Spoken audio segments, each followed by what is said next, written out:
From Studio 3 at Buzz TV, it's The Horse's Mouth with Tom McManus.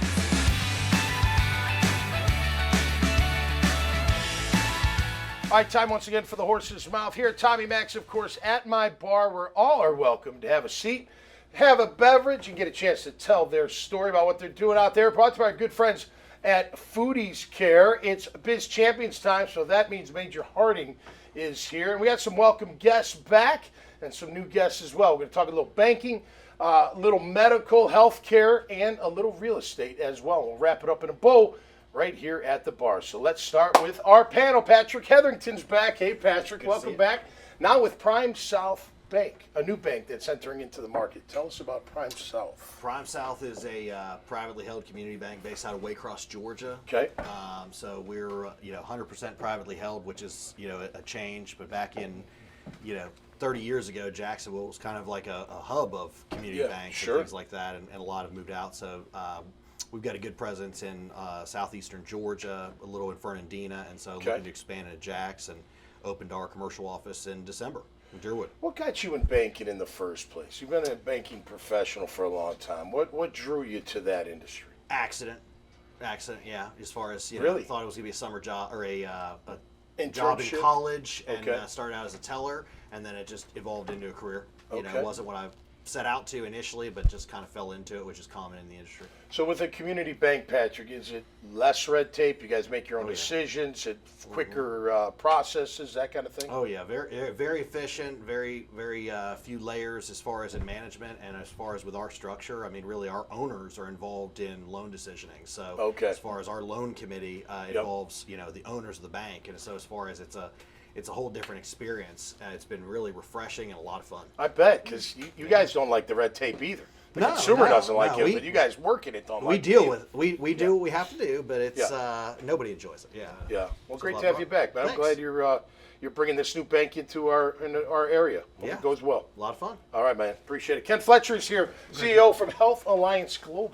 Yes. Welcome to the show. Well, thank you very much. Healthcare, about 3 years, you said. Yes. Yeah, but you've been in this position in other fields before, I guess. So I've been in executive management in other fields, in telecommunications, and most recently in energy. Okay. So, you worked for a petroleum company? No, actually I worked for Pike Electric. Okay. So energy power lines. Okay. And so had left Pike and did some consulting, and was asked by Bob Dudley, who was the founder of, former CEO of British Petroleum, founder of our company. Gotcha.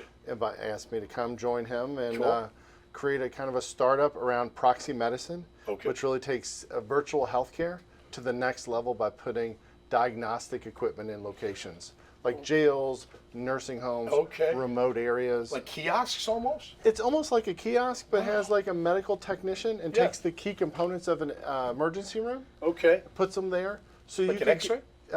We have everything except X-rays because you can't do a portable X-ray at the moment. It's not FDA approved.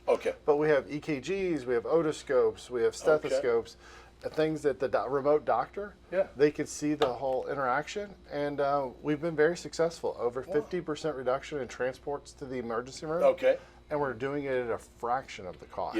Yeah. Well, I can only imagine. I mean, people, they get hurt, they get sick, they feel bad, they go to the emergency room, call you guys who look similar, and you're like, oh, wait, I don't have to go to the emergency room. Right? You know, you calm them down, you get them fixed up, and whether get them a prescription or whatever they may need, send them on their way. Absolutely. What's the best part of what you do, man? What do you like? So being a CEO is amazing, right? Yeah, I bet. Running an organization, but you also have the responsibility of owning your family of employees. And so that's been a real change for me. I've always been number two, number three. First time being a CEO. Wow. And all so eyes are on you. Well, absolutely. Owning the responsibility, but being able to develop a group of people. And we've really embraced AI. Everything we do, I make every employee go through weekly AI training. We've gone all in. And it's not to offset the employees. It's to make them so much better. So when I look up medical things on chat, should I trust them? The answers? You should never Majority? Trust but verify. Yeah. Trust but verify. So it's not 100%, but you say, hey, I got this, and then that chat brings like, it could be this. So we use Claude at our office, and I'll give you a perfect example. I've been working on a project, and as I've been going back and forth with Claude, it kind of moved and gave me a different answer, and I clicked the other answer, And I put it in Claude, and I said, why is it different now? They said, because I thought that's what you wanted to hear. Oh. So it'll actually start to learn you, and then you got to reprogram it because it wants to please you. Right. It's very weird. It is. But it's very cool if you learn how to utilize it. Yeah, I mean the information's unbelievable. Yeah, absolutely. Get anything. Absolutely. Anything, especially medical. Correct. Which was that's where AI can really benefit people right in the healthcare world. Yeah. And so we're not looking to displace doctors. Yeah, right. We're just looking to make them better. Yeah. And so being able to look through your entire medical history and saying, hey, you were once allergic to penicillin. Yeah. This drug may have penicillin in it or similarities. Let's not give you that drug. Let's give you something else. Okay. And they could do it in an instant second. Right. But so it gives you a better framework of that patient that they're dealing with. Yep. Especially around their medical history. Or if you have a wound, it could take it at a microscopic level and look at it. Is it getting better or is it getting worse? Right. And so that's fantastic. Yeah. The evolution is going to continue. Oh, it's changing on a daily. It's crazy. It's changing on a daily basis. Yeah, it's unbelievable. Great to have you on the show. Thank you very much here. for inviting. All right, Rick Farmer's back from the Listening Edge. Hey, Rick. Always welcome a pleasure back. to You're come still back. hitting the gym, I see. That's good. And not as much as I'd like. I had my shoulder replaced last year. Did you really? Having problems with it right now. Oh, I'm sorry to hear that. That's what happens when you get old. That's right. You'll get there one day. I know. I'm working on it. I'm working on it. How's the Listening Edge going? You know, it's going. I mean, real estate's a little up and down. We're in the middle of another cycle, and you know, it's given me some time to do a little more travel and do some things in the business. I'm actually, what he was saying is, we're using AI, and we're starting to try to build out some productivity things in the business now that I've got a little bit of downtime. Absolutely. Just try to utilize that time while things come back. It's been coming back. Yeah. That's one thing with anything creative, you'd be like, hey, I'm thinking about, like I do with shows. I'm like, think about this show. And bling, here you go. And then, like you said, it gets to know you a little bit, so it kind of knows what you're looking for to a certain degree and what you want to see and hear and that kind of stuff. But it does. That helps. So that must help you quite a bit, I would imagine. Yeah. Well, I mean, it was one of those things that I've been busy, and I haven't had really much of a chance to dig into it. Right.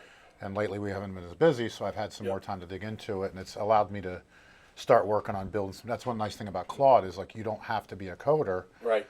You're just like, hey, I want to do this, and it'll just do it. Now, there's a lot of trial and error with getting it right. After that, you talk to my programming friends. It does make mistakes, but it's way more than I could do myself. That's for sure. Yeah. And it saves me a lot of time and money. What you're doing, that's evolved. That's got to, because the drones. I remember the drone. Everyone's got to probably have a drone now, right? So how you set yourself apart when you used to be able to. Well, I mean, because that was only like a small part of what we do. We do, photos and 3D tours and videos and all this stuff. It's just living in Northeast Florida, there's a lot of places you want to see the ocean or if you're on a lake or whatever. Right. So they want to get the aerial views to show, put your property in perspective, right? Right. And so, we do a lot of that. I mean, I would say probably 3/4 of the orders we have aerial. Yep. And then probably 80 or 90% of them have some type of 3D tour. Okay. Video is kind of weird. We used to do a lot more. Now it's maybe half. Yeah. A lot of people have gone to the 3D tours instead of video because, videos, it's linear. You watch it, and if you want to see something again, you got to go back and watch it again. Whereas with a 3D tour, it's like you're virtually standing in the room and you're right. Oh, I want to go over there, and you go to the next scene. Yeah. So, people really found that to be, I think, more helpful.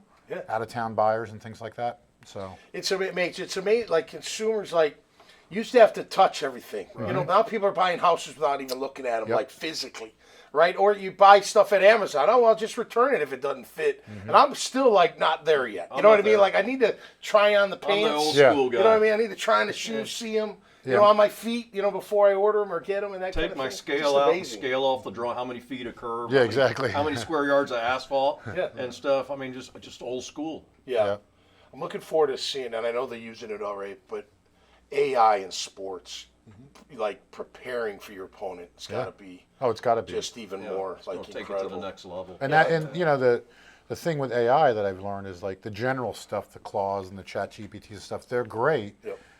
But to his point is it'll start giving you misinformation either because it thinks it's what you want or that's just because they use the internet to train it. So you have all the idiots out in the internet that are making up stuff, and it's like, well, okay, that's right. Yeah. But if you find the very specialized, like in healthcare, you make a system that's specifically reading X-rays for this type of thing, they're really good at it. Yeah. And really, really good at it. And unfortunately, you're seeing a lot of change over in the industry for that. But you think the X-rays will get approved? Oh, absolutely. Eventually. Absolutely. What's being developed and approved. Okay. I mean, there's patches that you could put on people, and I can monitor you from anywhere you go from a central thing. So they're already putting them on players to see are they optimized at that point? Are they getting sick? Are they getting overheated? Yep. Like, so they're taking all that data, running it through AI to say where can I, and how does the player playing at that moment and then develops ranges to say, like, okay, it's time for you to get out, rest. Yeah.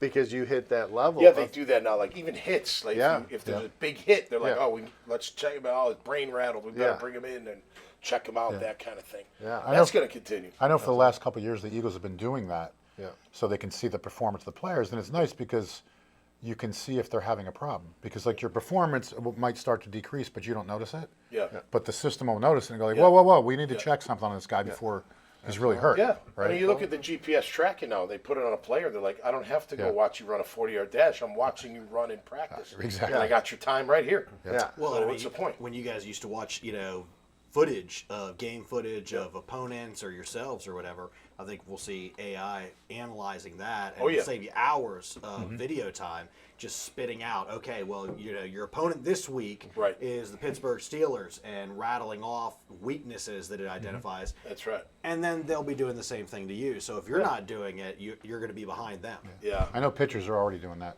Oh, yeah, for sure. Baseball, all of it's changing. I can remember the days of the 8mm tape. When you really watch tape. Splice, when it would break. It was amazing. Then when you figured it out, like, wow, this is really cool, I can do it. And then gone with the wind. All right, how do you guys, what do you do for fun, real quick, Patrick? You guys all got big jobs. Well, how do you relax? What do you do for fun around here? Clay shooting. Really? Yeah. Oh, that's fun. Where do you go? Up on the north side at Jacksonville Clay Dart Sports. Okay. New Berlin. That's pretty good. You pretty good at it? I'm okay. Are you? I'm okay. That's a good way to talk business over shooting some clay. Good way to talk business. Good way to, nothing like firing a gun to relieve stress. There you go. And then blasting a moving target apart. Okay. I like that. I like that. How about you, Ken? What do you do? I have a great family. I have twin boys. They're 20, so they're home for the summer. So spending time with them, playing golf, tennis, going out in the water. Just enjoying the time with the family. Yeah, I love coming home from college. Yeah. Hanging out with the family. That's awesome. How about you? Travel and gambling. Gambling.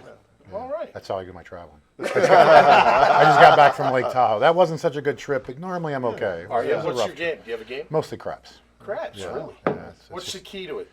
I've never bankroll management, everything gambling. But I mean, it's a very complicated game. You can keep it very simple, but like you can get in the woods really quickly. Yeah, I was in Vegas for the radio. We had to do a little stint out there last year, and I'm sitting there playing blackjack, and guy comes up, and in 2 seconds, not 2 seconds, but like maybe 4 minutes, he won like $2,000. And then just left the table. Or lose, Yeah, it was just like, and then he's gone. I'm like, where'd you go? Like, and then he's hitting another table, and that's what they do. Yeah. That's what they do. Well, that's how they make my older son, he graduated college last year, finally got a job. It's tough getting jobs out there. Yeah, so January 1st, he moved out to St. Louis. Okay. So we've been out there 3 times already.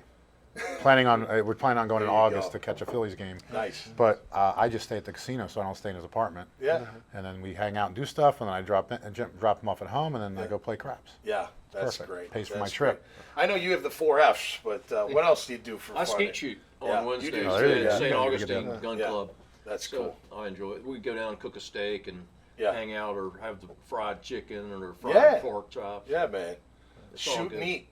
Shoot and eat. Nothing wrong with that. All right, fellas. Great to have you on the show, man. Appreciate it. Always a pleasure. Thanks for the time. That'll do it for us this time around here on The Horse's Mouth. When you see this episode at dailynewsnetwork.com, you'll see all their names at the bottom. So scroll down and check them out. See if maybe there's something there. You want to contact them or learn more about our great guests. It's all at the Daily News Network website. Till next time, y'all stay safe and be cool out there. We'll see you right here on The Horse's Mouth. Cheers.